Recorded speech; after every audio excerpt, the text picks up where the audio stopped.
Wednesday morning. Just concluded the straight part, the bench part of my workout today. I've been backing off, and I'm just feeling residual tweakiness in my chest. So the last few sets I've been narrowing the grip each set to try to relieve the twinginess I'm feeling in my pectoral, into my buys, into my shoulder. But it's not something you like to screw around with. I've had pec tears, micro pec tears in the past. I don't know if everyone's been seeing that Scott Mendelson pec tear. Yeah, that's not an easy recovery from that, if at all, full recovery. So the way I like to treat when my pecs start shutting down on me is I try to work on it as much as I can. So I start adding boards to decrease the chest involvement. I start narrowing my grip some more, but I'm already narrow, and I work on it until it gets way too twingy. So today I worked up to 345 for a triple off, and it ended up being I got up to a 2 inch 1/4, 2 1/4 board. I probably could have worked thicker. The problem I have with the thicker boards, guys, is I don't have any of those tools or implements. I just throw the board under my shirt. I should probably get one of the bench blocks to go on the bar, but I don't have one. So I'm shutting it down here. I did 325 for a triple, 345 for a triple, and before that I did 285 for a triple. Not great work, but I'm gonna go hit some accessories, some things that isolate the tricep and don't touch the chest at all, trying to get a recovery. If I don't feel recovered by Monday, for Monday's work, I'll consider coming in and just hitting triceps and not doing any flat bench. When I've had micro tears, when I've had issues with my pec, the remedy has been taking time off from flat benching, and it hasn't hurt me. So if your body's telling you your chest is not recovering between workouts, hit another group of muscles, or take the workout off, and try to live another day. You'd like to hit PRs in the gym, PRs in your training cycles, but when muscle groups start to tell you that they're not recovering by, this, essentially I did a 405 triple with chains, not this Monday, but the Monday before, and that's the workout that kind of made everything go a little crazy. And then I've been hit another workout Thursday, hit another workout Monday. Now I'm more than a week and 3 days from that high-end workout. I would say it's my body telling me to slow up a little bit, take a little breath. Especially at the same time I've been picking up my deadlift, picking up my bench. It's not like my body is just working on recovering my chest. If I was a specialist, maybe it would be a different route, bench specialist. But being that I'm working my entire body right now, my squats I'm moving up on the weight on the squat, moving up the weight on the deadlift. I'm picking up my intensity on all three lifts. You got to listen to your body. Know that some weeks you're not going to totally recover from a two bench workout. Now you got to play it by ear, and then I know there's different schools of thoughts on how to handle it, but I'm telling you right now, my bar speed is slower. My spots on my pecs are starting to light up a little too early, a little too light on the weight. So I'm going to listen to my body and just shut it down from a flat bench perspective, hit the isolation, and go to live another day, and reevaluate when I come in on Monday. All right, so that's the end of the video for today. I'll see you tomorrow for squats. Take care.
just concluded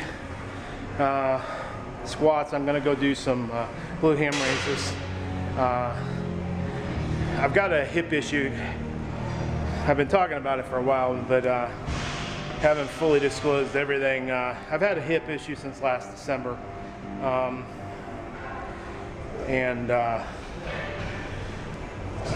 gonna give a secondary MRI and some opinions on stuff, but the basics is my hip's all gnarly. Regardless of what the issue is, I'm still sticking to my schedule to be prepared to lift November 8th. But then we'll deal with whatever's wrong after that. This is the second good squat workout in a row, probably third decent workout in a row. Today I did 605 for a triple with chains. It is currently, let's see, 5:24, and I've been done for about 5-6 minutes. So I've did all that set before 5:20 a.m. So, or I mean 6:20 a.m. So pretty happy with that. I've switched up some supplementation. I was doing Muscle Farm pre-workout. It wasn't as effective because I've been taking it a while. Muscle Farmer salt, I like it. But after you take a supplement for a little while, pre-workout, a supplement, it doesn't lose its effectiveness. So I've switched to actually gone to whey protein, which I always have. Optimum Nutrition whey protein, something easy on the stomach this time in the morning, but I get about 44 grams of protein before the workout. Take 2 tabs of caffeine this morning because I was up at 4:25, and I took was it like a B6 multivitamin? It's not a multivitamin, but it has niacin. It has essentially what they put in some of the pre-workout stuff. I just got that from CVS. So feel pretty alert. That kind of gave me a good little, and it's just basic. I mean, if you ever look at the pre-workout stuff, you could kind of simulate some of that stuff by just going to Rite Aid or CVS or your pharmacy and going down the vitamin aisle and pick up some of those basic things, and you don't have to worry about other crap getting mixed in. It's always a concern for someone who's drug tested, is companies that sell products that would fail you, and you're not taking them, but let's say it's mixed in the same batch or in the same machine that your supplement is, and you get a bad mix. To avoid that risk, you could just go get straight protein from a company that just does protein. You can go down the vitamin aisle, pick up some caffeine, pick up some B6, pick up some niacin, whatever you want to mix in, and just take a couple tabs before your workout and take it that way to avoid the risk of failing a drug test due to some crappy quality at a company. All right, so yeah, so I'll let you know more on the hip, but reality is I'm shooting for that November 8th date, and that's the date I'm shooting at. I've picked up my training. I'm over 600 now. Going to be moving up in the next 3-4 weeks. Just going to keep increasing, getting ready for the competition. It's likely that this hip thing is going to require surgery. I am doing exercises, and I'll talk about it, I'll talk about whether it works or not. I'm doing exercises to deal with some of the prognosis of my hip issue. You know, doctors want to cut, they're surgeons, you know, that's the type of thing. And there's schools of thoughts on how to work around some of the medical conditions that are surgically worked on. My hip's not destroyed or anything like that. It's just some impingements, maybe a labrum tear. So we'll know more the end of next week, but reality is moving my stance around has helped. I moved into a wider stance squat, which is a shorter squat. You know, it's good for effort, and it's taken some relief off my hip pain. So And today I have nothing in me. No Tylenol, no aspirin, no ibuprofen, because I have to get the MRI done next week. I got to be filtered out of all blood thinners. So that's even better, that I'm without any type of pain relief and still able to get up to 600 for a triple and do okay. All right, guys. Hope you guys have a good weekend, and see you on the other side. See you next week. Take care.